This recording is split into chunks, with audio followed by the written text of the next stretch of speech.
Harinam Sankirtan ki, Jai ki, Vantaraj Srimad Bhagavatam ki, Go Premanandi, glorious to be established.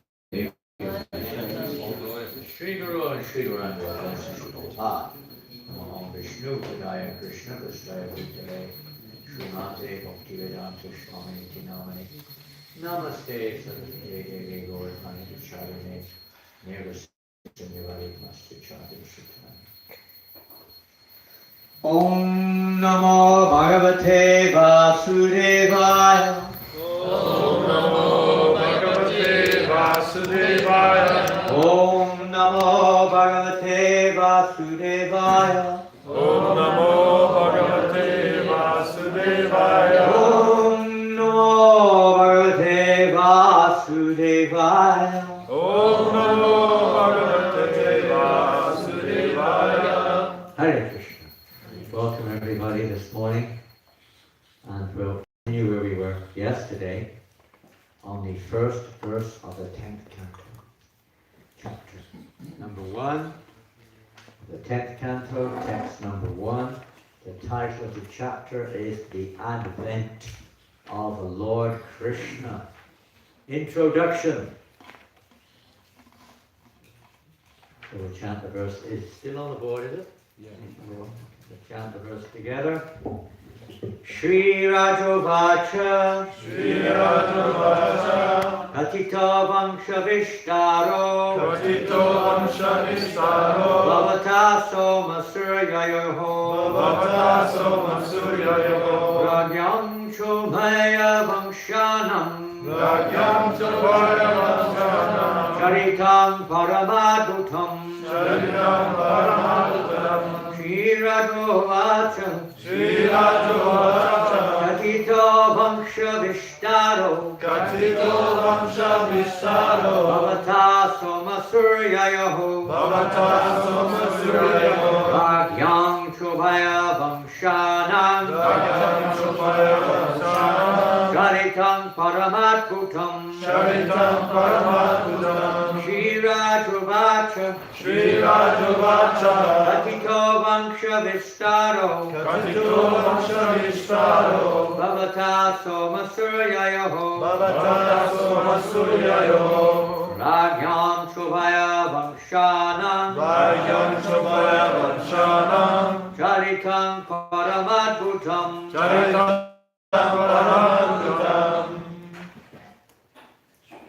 Shri Rajovacha, Shri Rajovacha, Katito Vamsha Vistaro, Katito Vamsha Vistaro, Bhavata Soma Suryaya, Bhavata Soma Suryayoho, Ragyam Chavaya Vamshanam, Ragyam Chavaya Vamshanam, Charitam Paramadhutam, Charitam Paramadutam, Shri Rajovacha, Shri Rajovacha, Katito Vamsha Vistaro, Katito Vamsha Vistaro, Bhavata Soma Surya, Bhavata Soma Suryayoho, Ragyam Chavaya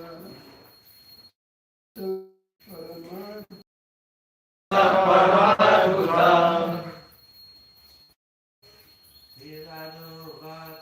Shri Rajovacha, Katito Vamsha Vistaro, Bhavata Soma Suryayoho, Ragyam Chavaya Vamshanam, Charitam Paramadutam, ladies. Shri Rajovacha, Katito Vamsha Vistaro, Bhavata Soma Suryayoho, Ragyam Chavaya Vamshanam, Charitam Paramadutam, Okay? Shri Rajovacha, Katito Vamsha Vistaro, Bhavata Soma Suryayoho, Ragyam Chavaya Vamshanam, Charitam Paramadutam, Shri Rajovacha, Shri Rajovacha, King Parikshit said, King Parikshit said, Katitaha Katitaha has already been described. Has already been described. Vangsha Vistaraha, Vangsha Vistara, a broad description a broad description of the dynasties. of the dynasties. Bhavata, Bhavata, by your lordship. by your lordship. Soma Surya Yoho, Surya Yoho, of the moon god of the moon god and the sun god. and the sun god. Ragyam, Raja, of the kings. of the king. Cha, Cha, and Ubhaya, Ubhaya, both. both. Vangshanam, Vangshanam, of the members of the members of the dynasties. of the dynasties. Charitam, Charitam, character. character. Parama, Parama, exalted. exalted. Adbhutam, Adbhutam, and wonderful. and wonderful. Translation and continuation of the purport by Srila Prabhupada. King Parikshit said, "My dear Lord," he's addressing Shukadeva Goswami here, "you have elaborately described the dynasties of both the moon god and the sun god, with the exalted and wonderful character of their king." So we will finish this purport here by Srila Prabhupada this morning. And this is where we left off yesterday. The Yadu dynasty belonged to the family descending from Soma, the moon god. Although the planetary systems are so arranged that the sun comes first before the moon, Parikshit Maharaj gave more respect to the dynasty of the moon god, the Soma function, because in the Yadava dynasty descending from the moon, Krishna had appeared. There are two different Kshatriya families of the royal order, one descending from the king of the moon planet, and the other descending from the king of the sun. Whenever the Supreme Personality of Godhead appears, he generally appears in a Kshatriya family, because he comes to establish religious principles and the life of righteousness. According to the Vedic system, the Kshatriya family is the protector of the human race. When the Supreme Personality of Godhead appeared as Lord Ramachandra, he appeared in the Surya Vangsha, the family descending from the sun god. And when he appeared as Lord Krishna, he did so in the Yadu dynasty, or the Yadu Vangsha, whose descent was from the moon god. In the 9th canto, 24th chapter of Srimad Bhagavatam, there is a long list of the kings in the Yadu Vangsha. All the kings in both the Soma Vangsha and Surya Vangsha were great and powerful, and Maharaj Parikshit praised them very highly.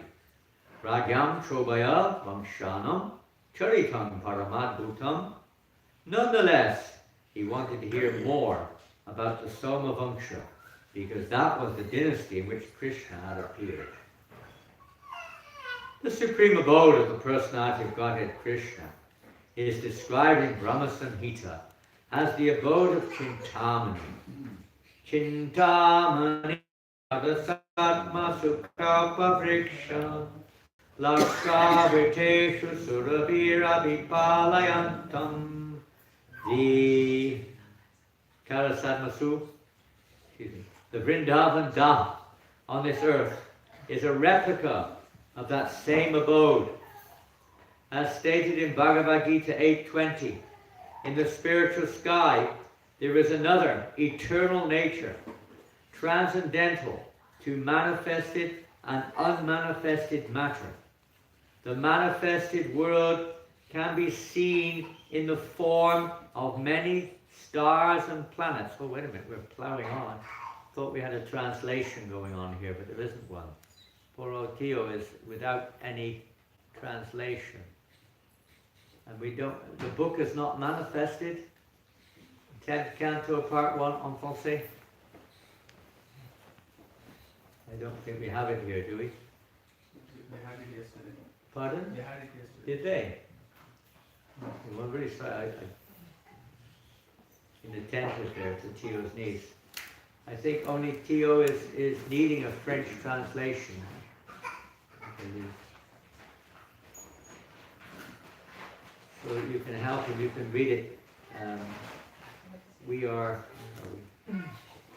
Can't say we're out 3/4 of the way through the purport.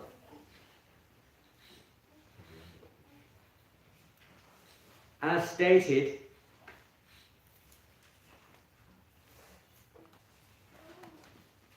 who's going to translate? Somebody?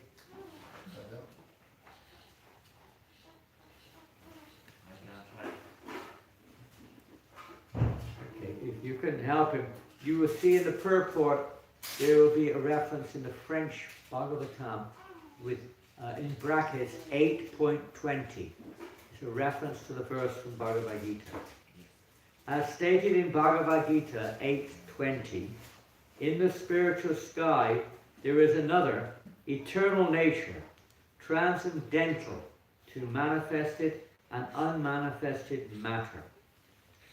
The manifested world can be seen in the form of many stars and planets, such as the sun and the moon. But beyond this is the unmanifested, which is imperceptible to those who are embodied. And beyond this unmanifested matter is the spiritual kingdom, which is described in Bhagavad Gita as supreme and eternal. That kingdom is never annihilated, although material nature is subject to repeated creation and annihilation. That spiritual nature remains as it is eternally. In the 10th canto of Srimad Bhagavatam, that spiritual nature, the spiritual world, is described as Vrindavan, Goloka Vrindavan, or Brajadam. The elaborate description of the above-mentioned slok from the 9th canto, Jato Gatak Pitri Vihad, will be found here in the 10th canto. Hare Krishna. So yesterday we discussed a little bit on this subject of the unmanifested world, the manifested world, and the relationship between the two, and a little bit about the vision of those who are pure in consciousness as opposed to those who are conditioned. So today we're trying to hear a little something how, because the 10th canto is aimed at, as we heard yesterday, developing an attraction towards devotional service to Krishna, an attraction towards Krishna. And how the 10th canto is full of transcendental relationships, spiritual relationships. It is certainly part of our process that by hearing about spiritual relationships, particularly those manifested, you could say, within this realm, when Krishna manifests Goloka Vrindavan within this material realm, we usually call it Gokul Vrindavan, and to the extent of our surrender, Krishna will reveal accordingly that spiritual realm. And also pure devotees of the Lord, they appear in this world for teaching us how to relate with the energies of God and how to relate with the living entities within the material world in a way that we can become eligible to enter into the spiritual realm or to awaken our real relationships on the spiritual platform. They teach us that. Of course, they don't dive us straight into the deep end, so to speak. Just like a teacher, school teacher, naturally when the children are very infant, teaches very simply and appears to himself to be only revealing very simple information. So the pure devotees may also focus sometimes on moral principles in the very beginning, rules and regulations, etc., are required to gradually modify, gradually transform our understanding of rasa or relationship.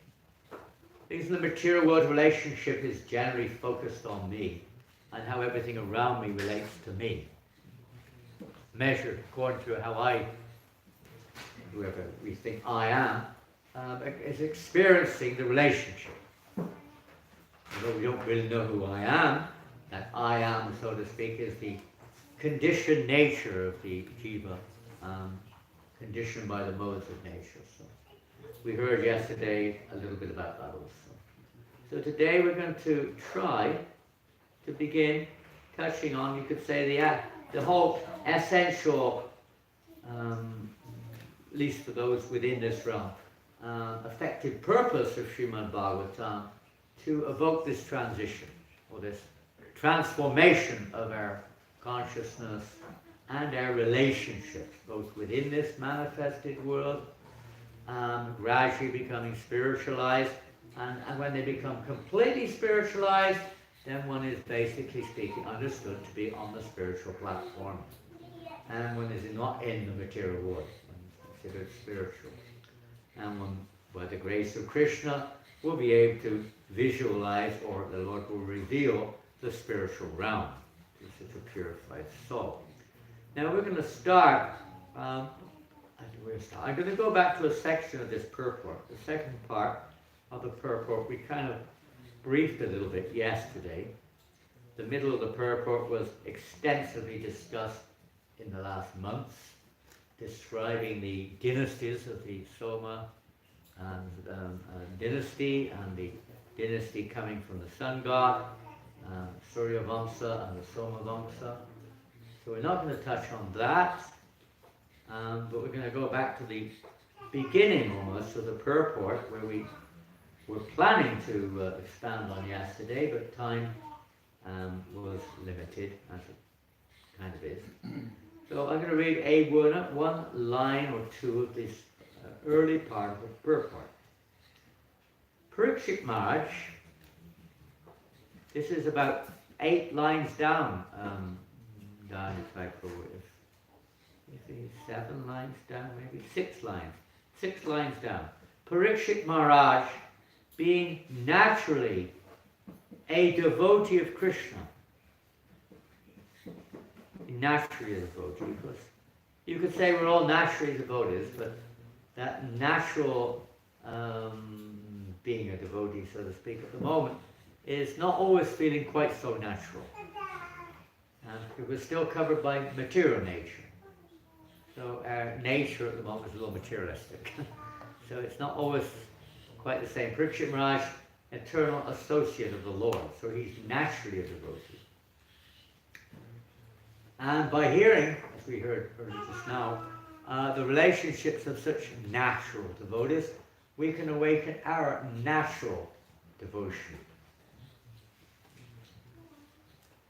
Well, being naturally a devotee of Krishna, what did he want to do? Being naturally a devotee of Krishna, what did he want to do? Pardon? Please Krishna, serve Krishna. And in relationship to the Srimad Bhagavatam, what did he want to do? Who's that sitting at the back? Well covered. Oh, goodness. You're all covered over. I couldn't recognize you. I can see the teeth now. It's amazing. The teeth are so white and they stand out so bright. It's incredible. So what did he naturally want to do? Hear. He naturally wanted to hear more about the Lord, about Lord Krishna. He wanted to hear more. He'd heard a lot, and not so much directly about Krishna himself, the original form of Godhead. He's heard so much about other forms, expansions of the Lord, incarnations of the Lord, empowered incarnations of the Lord. So many pastimes he's heard. 9 cantos, up to the point where Sukadeva Goswami introduces the Samambonam. Ete Chansa Kalapumsan, Krishna's to Bhagavan Swayam. this verse in the very first canto, Srimad Bhagavatam, 3rd chapter, is said to be the Shruti Fowl, not the Shruti, what do they call it? The Paribhasya Sutra. The essential verse which the whole Bhagavatam is focused around. The conclusion of everything that exists, in fact. All the various forms of Godhead, etc. of everything emanates from Krishna, is the Supreme. He is the Supreme fountainhead. He's always transcendental. Always. He's never covered by his energies. So this is the essential objective, to help us to realize this and follow the path, let's say, the path leading to that realization. We'll talk a little bit about the path today, but first we'll go one more line. Shukadeva Goswami, therefore, to encourage Parikshit Maharaj, therefore, to encourage Shukadeva Goswami to continue speaking about Krishna and give further details, he thanked Shukadeva Goswami for having described the activities of Krishna in brief. Now he wants to know more. It's natural if you have some interest in something and somebody says, did you hear about it?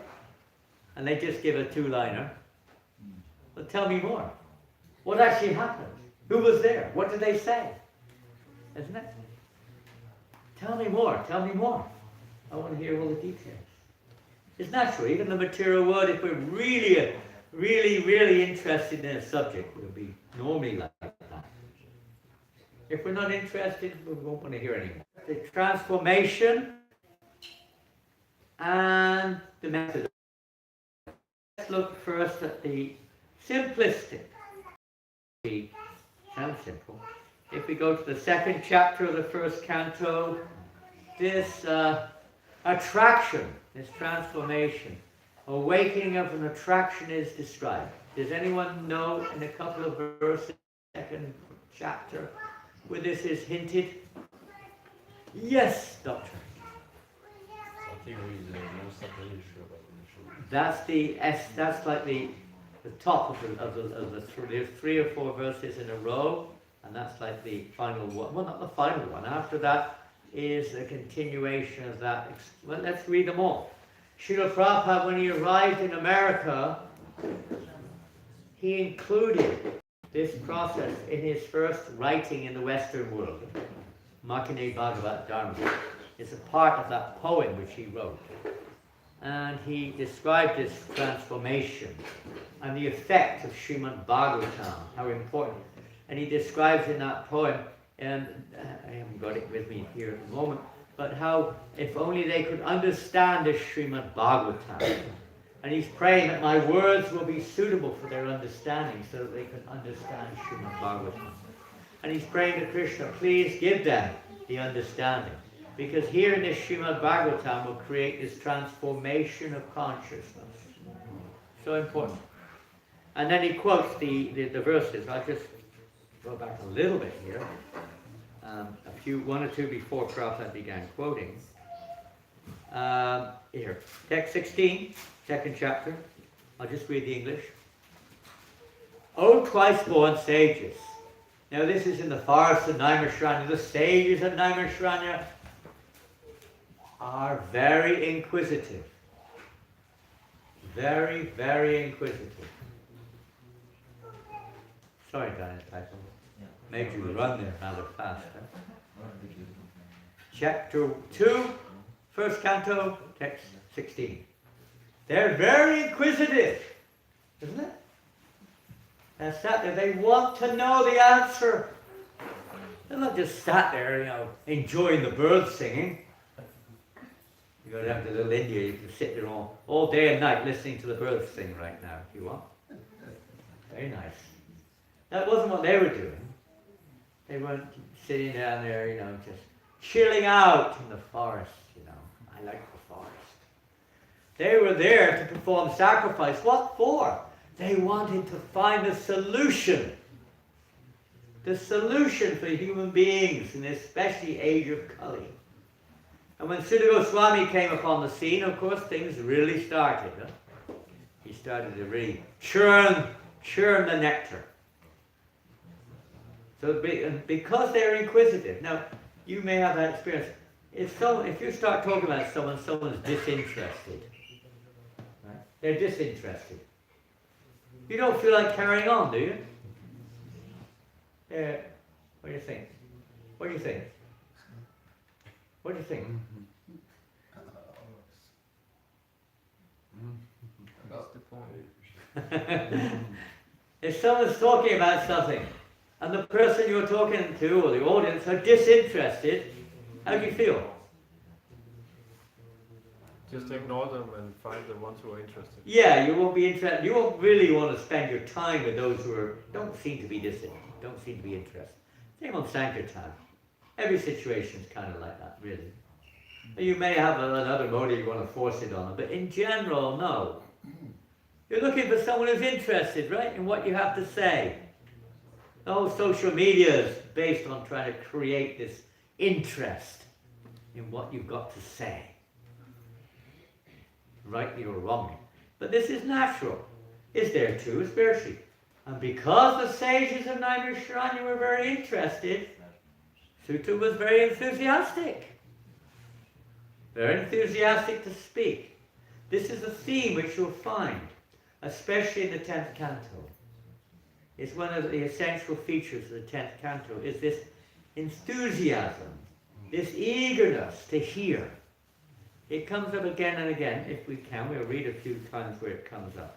But I'll just carry on with this. Christ-born sages. Sutta's addressing now the sages. By serving those devotees who are completely freed from all vice, great service is done. By such service, what happens? What happens? By serving those devotees who are freed of all vice? Pardon? You become free from all vice. You may also become purified. In fact, the preliminary stages, you could say, all becoming attracted to Krishna are the purification of our heart. But simultaneous with that, an essential feature of that purification is that one becomes attracted, or one gains an affinity, an attraction, a liking for hearing the messages of Vasudeva. It doesn't mean we've realized it. It doesn't necessarily mean it's absolutely spontaneous. But we're developing an affinity for that subject matter. In other words, when Krishna Katha is spoken, we don't fall asleep. We don't think, I've got something else to do. Why don't you talk about something else? Etc. Or we have some affinity. It may be more or less, but that affinity is growing as we serve those pure devotees. Nivrittashi Pagiyamana Bhavoshiti Chotra Manobirama Kutama Shloka Gunanavada. Those devotees who are pure, Nivrittashi means completely pure in heart. And when we hear from them, Bhavo Oshati, the ocean of birth and death, or the disease within our heart, this material identification is gradually purified, cleansed. When we hear Uttama Shlok, glorification of Krishna from the lips of such pure devotees. So that attraction will gradually develop. In order to develop that attraction, the spiritual masters, the pure devotees, may engage us in all kinds of various activities to assist in that becoming eligible, or becoming less disturbed, becoming purified, whatever. So that we will slowly develop an attraction for hear. We will want to hear. Now that may not be on the platform of Parikshit Maharaj, who's a natural devotee, spontaneously attracted. This may be evoked by certain circumstances. It may be evoked in, like here, for instance, circumstances are that we have a class, everyone feels obligated to come, whether we like it or not. It's part of our environment, you could say. So you could look at many reasons. Maybe in the association of particular devotees who are inspired, etc., or perhaps there's some aspect of the subject which we're interested in. It may not be absolute, but it's at least somewhat attraction or affinity towards it is growing. Otherwise we wouldn't be here. It's voluntary. How much do you pay the devotees to come to class? 1 hour. What's the rate in France? 1 hour of work. How much do you get for 1 hour of work? 15 euros? 15? 15 euros each, and maybe 40 devotees here. That's about 600 euros. You're not getting paid coming to class, are you? Why are you here? What are you doing here? No prasadam unless you come. Why are you here? Why? Because we Something must be there, huh? like, because we like you, Maharaj. Oh, no, you like me. That's not. Boy, you really have to study the Bible. Suddenly we're interested in reading something completely foreign. I mean, even the wording, the English wording is weird. What to speak of the terminology, the objectives, the names, the language. Weird. Completely juxtaposed almost to our normal, so-called normal world. But we're going to the next one, so the affinity for hearing. And then the next verse is very famous verse. Shrinvatam. Shrinvatam, Svakata Krishna. Really Krishna, the personality of Godhead, who is the super soul, in everyone's heart, and the benefactor of the truthful devotee. Interesting, we don't have time to go into all this. Cleanses the desire for material attachment or enjoyment from the heart of the devotee, who has developed the urge to hear his messages. It's developing an urge. And as we develop that urge, or as that urge develops, then Krishna is in the heart. He cleanses the heart of the urge for material enjoyment. They go on simultaneously.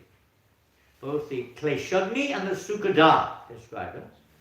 The attraction or the happiness for devotional service, and the removal of the anarthas, or the unwanted, or the material attachments. One who has developed the urge to hear his messages, which are in themselves virtuous when properly heard and chanted. And then the verse which was quoted, inferred at the beginning by Goswami Prabhu, by regular attendance. And other translations say by regularly hearing, but here it says, by regular attendance in classes on the Bhagavatam, and by rendering of service to the pure devotee, both of them. All that is troublesome to the heart is almost completely destroyed. And loving service unto the personality of Godhead, who is praised with transcendental songs, is established as an irrevocable fact. You know, it won't go backwards. It can't be, it can't be kind of taken back. It's fixed.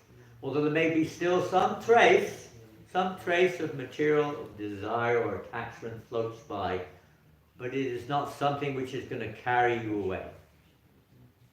It's just a passing cloud in the sky of devotion. And then Srila Goswami goes on to explain, as soon as irrevocable loving service is established in the heart, the effects of nature's modes of passion and ignorance, such as lust, desire, and hankering, disappear from the heart. Then the devotee is established in goodness, and he becomes completely happy. Completely happy. Not conditionally happy, sometimes up, sometimes down. Thus established in the mode of unalloyed goodness, the man whose mind has been enlivened by contact with devotional service to the Lord gains positive scientific knowledge of the personality of Godhead in the stage of liberation from all material association. Thus, the knot in the heart is pierced. I'm reading from the Bhagavatam one by one. You got the book, okay? Is pierced, and all misgivings are cut to pieces. The chain of fruitive action is terminated when one sees the self as master. Now that can be seen in different ways. Here it's the small s, in another translation it's the big S. It's something which is sometimes a question mark, but it can refer to both, in the sense of understanding, as we see in Bhagavad Gita, how the soul is above the ego, false ego, above the intellect, above the mind, etc. The self is, ultimately meant to be in control. But ultimately, of course, the super self or the Supreme Lord is in control. So both could be kind of accepted to some degree at least. So we'll leave that for now, and we're going to now, let's see, discuss a little bit about this eagerness. Eagerness. You know what eagerness is? Yes. French, eagerness, what is it? So desire. Enthusiasme. In French? Okay, determination, eagerness, similarly related to each other. Impatience. Eager. You're very eager to hear. It's related to determined, of course it is. Enthusiasm, determination, eagerness can be, sometimes they're used, saying, what do you call it? Simultaneous, something, anyway, synonymous to each other somewhat. So eagerness, and the eagerness of Parikshit Maharaj being expressed right at the beginning of this 10th canto. Now it's very interesting because if you read the Srimad Bhagavatam, you won't see so many references to the eagerness of Parikshit Maharaj. But when you read the Krishna book, Prabhupada brings it up many times. Many times. And it's not directly, it's there, and pure devotees, they can sort of see what's going on. It's not just, we read what's going on, but we don't see what's going on. They see what's going on.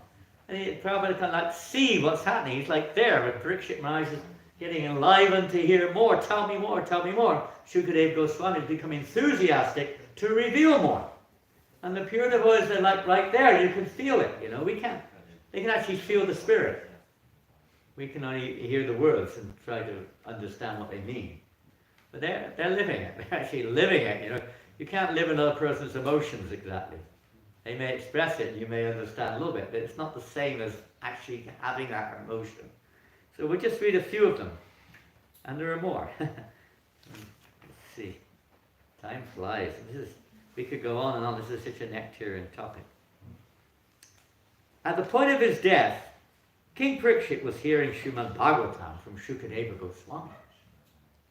When King Parikshit expressed his untiring desire to hear about Krishna, Shukadeva Goswami was very much pleased.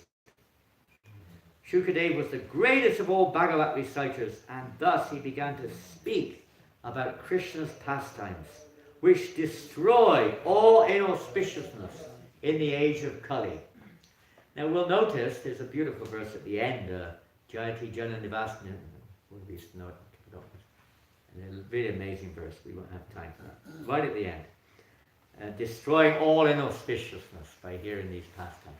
And we see our acharyas like Bhakti Vinod Thakur and others describe how, first of all, we have to get rid of the anarthas. So there are pastimes described at the beginning of the 10th canto, fairly close to the beginning, which describe various demons killed by Krishna. And they're akin to the killing of demons within our heart, the anarthas being removed. So we become more and more eligible to enter into the positive rasa with Krishna. The 5, direct rasas. So first we have to cleanse out those lust and greed and anger, etc. And then it becomes more eligible to actually enter. Otherwise we may hear about it, it may be attractive, but we can't imitate. That's the sahaja mentality. They think they can just get there without cleansing the heart. It doesn't work like that. We will not understand. We will not be able to really appreciate, and we will not be able to please Krishna by imitating that. But the pure devotees of Lord, like Shukadeva Goswami, and the greatest of all Bhagavat reciters, began to speak about Krishna's power, which, if we hear them properly from a pure devotee of the Lord, can destroy all inauspiciousness. Shukadeva Goswami thanked the king for his eagerness to hear about Krishna. And he encouraged him by saying, "My dear king, your intelligence is very keen because you are so eager to hear about the pastimes of Krishna." This is the proper use of our intelligence. Eager to hear about Krishna. People are eager to hear about mundane things. He informed Maharaj Parikshit that hearing and chanting the pastimes of Krishna are so auspicious that the process is purified of three types the transcendental topics: he who hears and he who inquires about them. They're just like the Ganges three worlds, upper, middle, and lower planets. That's the introduction. Another occasion, Sukadeva Goswami. Interesting, because this is the beginning of the last chapter Prabhupada translated. The stealing of the boys and cows by Brahma. Sukadeva Goswami was very much encouraged. Maharaj Parikshit asked him why the coward boys did not discuss the death of Aghasura until after 1 year had passed. He explained thus: "My dear king, you are making the subject matter of the transcendental pastimes of Krishna fresher by your inquisitiveness." Submissive inquisitiveness, not challenging one, submissive. This is the process of disciple. Submissive inquiry is one of the primary aspects of a disciple. Rendering of service, submissive inquiry, like that. In the Bhagavad Gita, Krishna recommends this too, doesn't he? To approach a spiritual master, inquire submissively and render service. Why? Because the self-realized soul has seen the truth. He's not just heard about it, he's seen it. And therefore he can describe it. It's like, if we just hear, we won't pick up on a lot of the, let's say, emotional or the unwritten aspects of the interaction or the relationship going on here. It is said that it is the nature of a devotee to constantly apply his mind, energy, words, ears, etc. in hearing and chanting about Krishna. Constantly. This is called Krishna consciousness. And for one who is rapt in hearing and chanting about Krishna, the subject matter never becomes hackneyed at all. This word rapt, it also comes up in the first canto, in the 3rd chapter, last verse. What does this verse, what word rapt mean? Rapt. It doesn't. Absorb it. Pardon? Absorb it. Absorb, yeah. Completely absorbed. It's not like, well, you could relate it a little bit to covering it, like some book is covered by, is wrapped with some paper or something. Not exactly like that. It's a different spelling. But wrapped in this case means completely absorbed. Absolutely. There's no other interference. There's no interference in one's attention. Completely wrapped. Very rare. So there we find in the first canto, well, I'll read exactly what it says. It's at the end of the 3rd chapter. It's a very fascinating verse.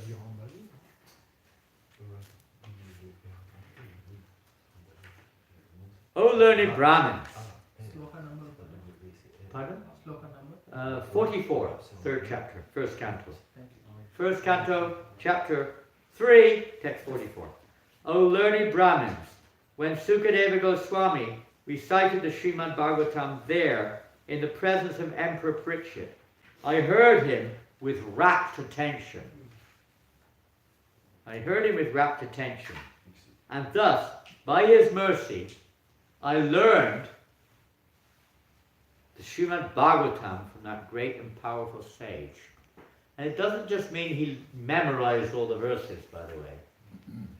That perhaps even a conditioned soul may be able to do. I remember one man, Mr. Parrott, he used to come every day to our temple in Bury Place in 1971-72. He knew every verse from Bhagavad Gita. He knew thousands of verses from Mahabharata, Ramayana, Bhagavatam, everything. The fellow was still smoking and eating meat. He had no realization at all. He had no interest in devotional service as such. But he knew all the verses. I taught Bhakti Shastri maybe 30 years ago in New Zealand. And we were doing the Bhagavad Gita.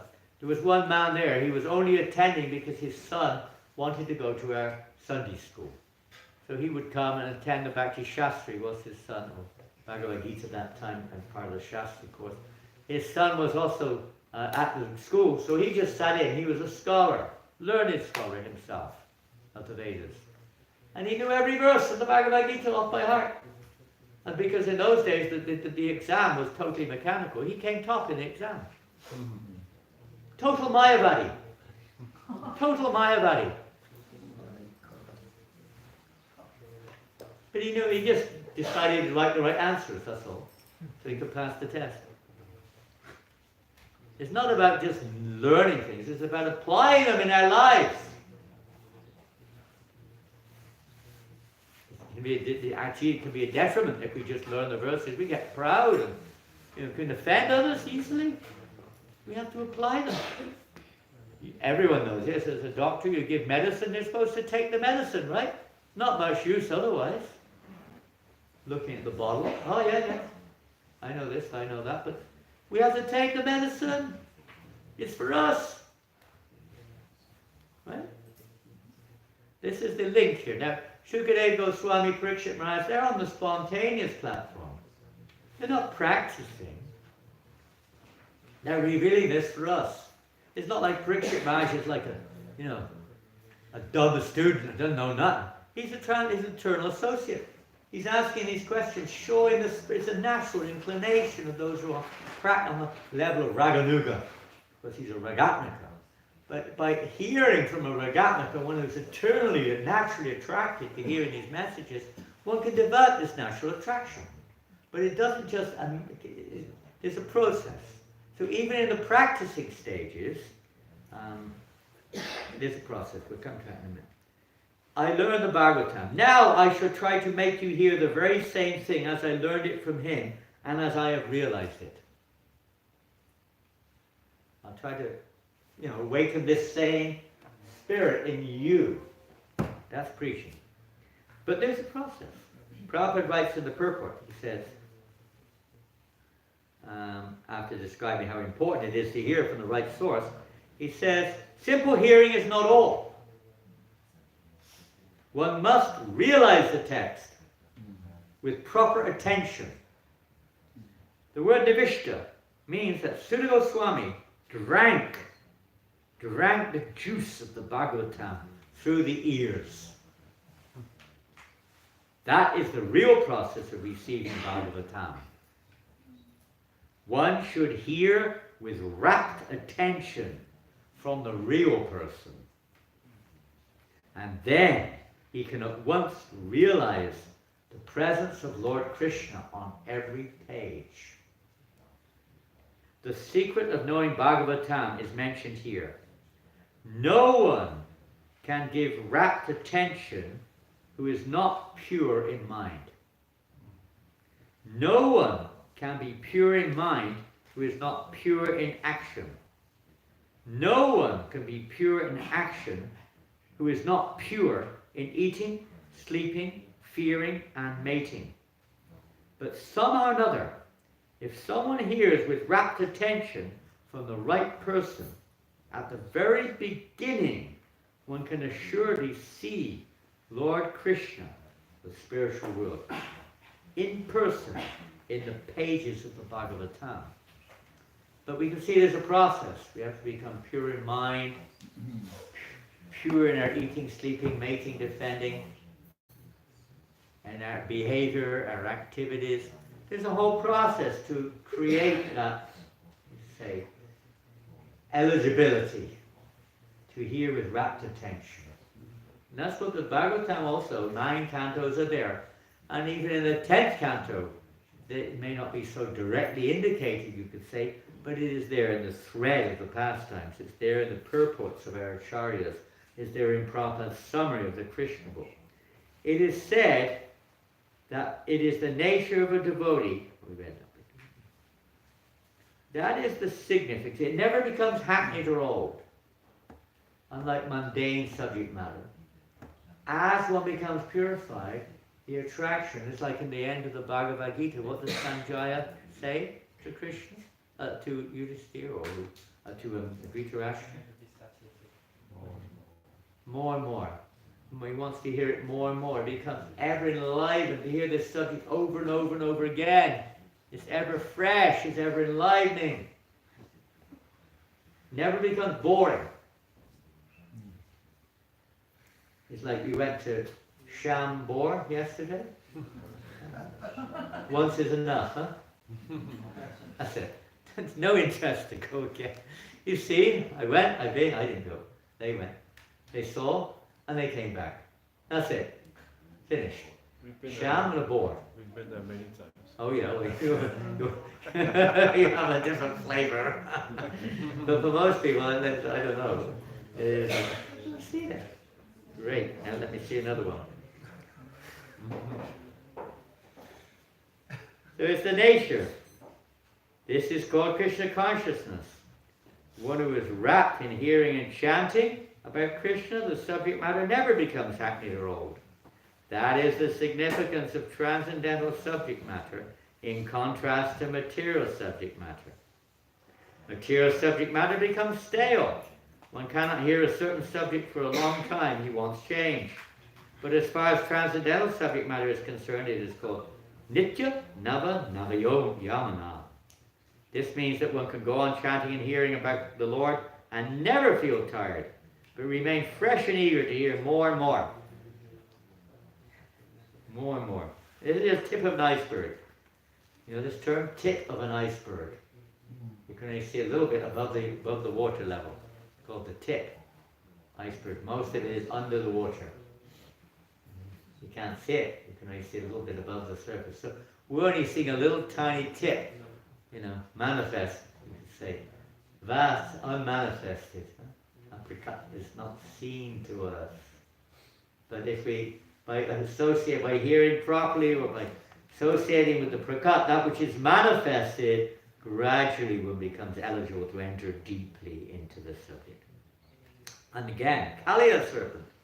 When the story was being narrated by Shukadeva Goswami, Maharaj Pariksit became eager to hear more about Krishna's childhood pastimes.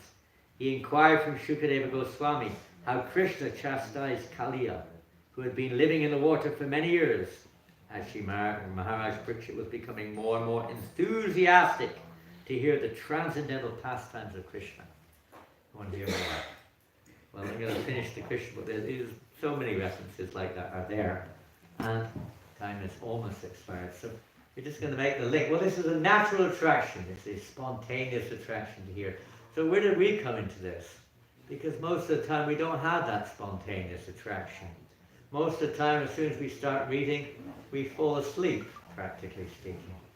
The mind wanders, many times. Even Prabhupada said, even the Srimad Bhagavatam class is a wonderful cure for insomnia.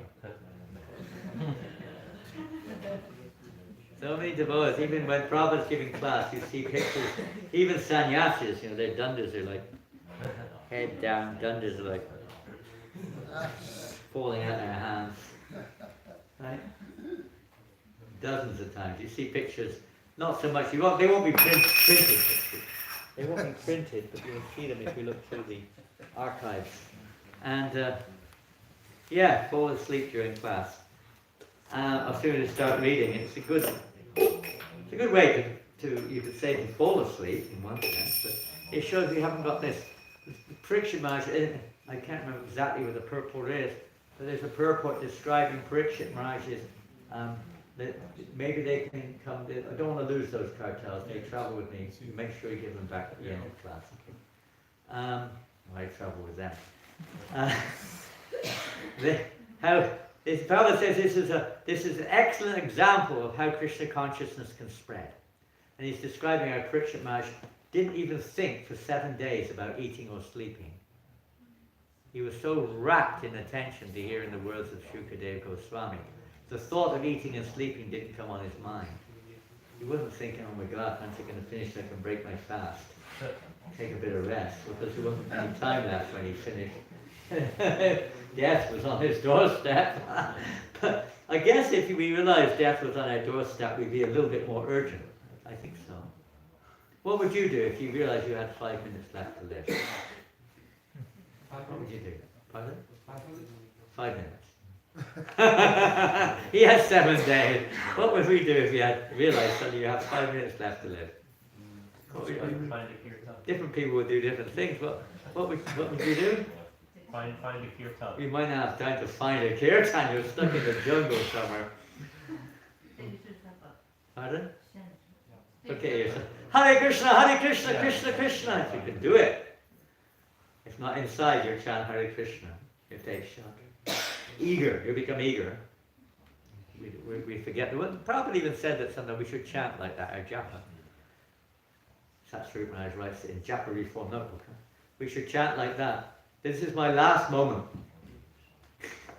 Probably it will be one day. We don't know when. It's quite a daunting thought in any way. Chant as if this is your last breath. We'd probably be a little bit more serious. What do you think? Think so? I think so. So the transformation. So this spontaneous. Now, I might be able to find it. I don't know.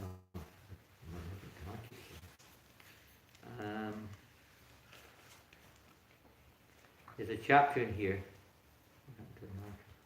It's called Spontaneous Devotion. I'm in the wrong book. No wonder I can't find it. That's the Christian book. Nectar of Devotion. Chapter 15, I believe.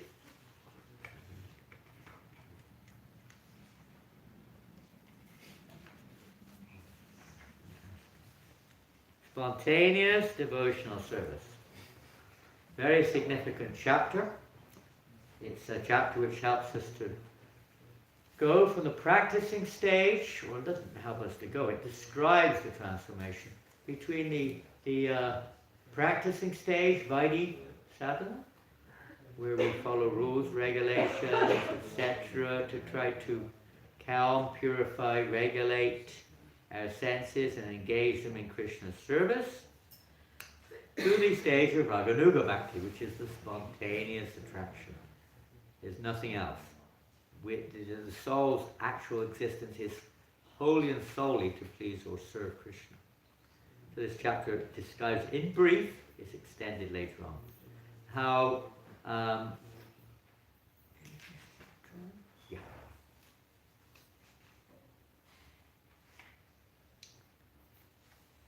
I can find it. Yes. In the beginning of that chapter, there is a major editorial Yeah. mistake. Oh, there's many mistakes. But especially there. This chapter is full. It describes Raganuga Bhakti is called Ragatmika Bhakti. That's not correct. Ragatmika Bhakti is the eternal practice of spontaneous devotion, of the residents of Vrindavan. Raganuga is the cultivation of that mood. It starts by describing Ragatmika Bhakti, but there it's denominated as Raganuga Bhakti. It should be Raganuga, but it says Ragatmika. It's about 100 The times. very beginning of that chapter. All the way through it. All the way through. It's an editorial mistake, simple as that. Because this is based on the teachings of Lord Chaitanya to Sanatana Goswami. And there you see it, almost word for word, everywhere. Prabhupada himself has done the translation. It's Raganuga, not Ragatmika. Anyway, aside from that,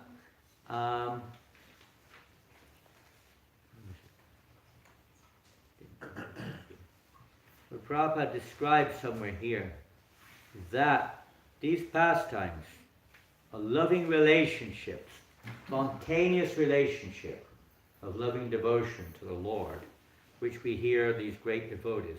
Prabhupada, even there he says, it is not necessary to describe this further, as and until one is completely purified of sex desire, any material desire, one cannot really understand these topics. He describes it very nicely. And then he goes on to describe how that spontaneous attraction of the pure devotees of the Lord, how it refers to the practicing devotees. And if we develop that same spontaneous attraction, and I'll read this is it here. It's chapter 16 actually. Persons desiring to follow in the footsteps of such eternal devotees of the Lord are called Raganuga Bhaktas, that's correct, which means that they are trying to attain the perfection of those devotees. These Raganuga devotees do not follow the regulated principles of devotional service very strictly, but by spontaneous nature they become attracted to some of the eternal devotees. We must always remember, however, that such eagerness to follow in the footsteps of the denizens of Vrindavan is not possible unless one is freed from material contamination. In following the regulated principles of devotional service, there is a stage called anartha nivritti, which means the disappearance of all material contamination. Sometimes someone is found imitating such devotional love, but factually he is not freed from anarthas or unwanted habits. It has been seen that a so-called devotee proclaims himself a Nanda, Yasoda, or the gopis, while at the same time his abominable attraction for mundane sex life is visible. Such a manifestation of divine love is mere imitation and has no value. When one is actually spontaneously attracted to the loving principles of the gopis, there will be found no trace of any mundane contamination in his character.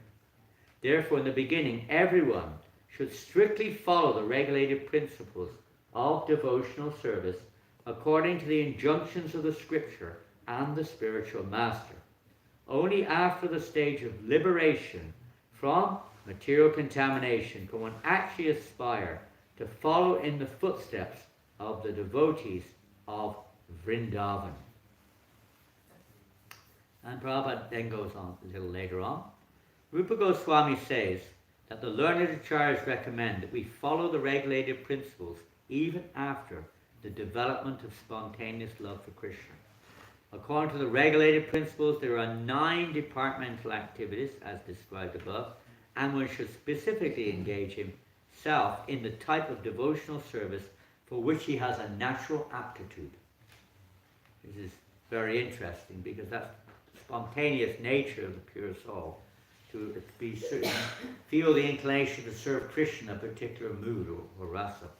And this eagerness is said when Lord Chaitanya Mahaprabhu was discussing with Ramananda Roy, very famous section of the Chaitanya Charitamrita, and Ramananda Roy is proposing all varieties of progressive, you could say, practice of devotion, up to the point of sarvadharma parityagya even, complete surrender. Still, Lord Chaitanya said, this is good, but still it's related to the material world. It's still external. Speak more. Then he quoted the famous verse of Lord Brahma, Jnane Priyasa, Udapasya Namanta Eva, and so on. Okay, put all that aside. Just associate with and hear from the spiritually purified souls. Hear with attention. That was the beginning of a new segment, like a new dynamic in the conversation. Lord Chaitanya accepted. He said, now from here, go forward.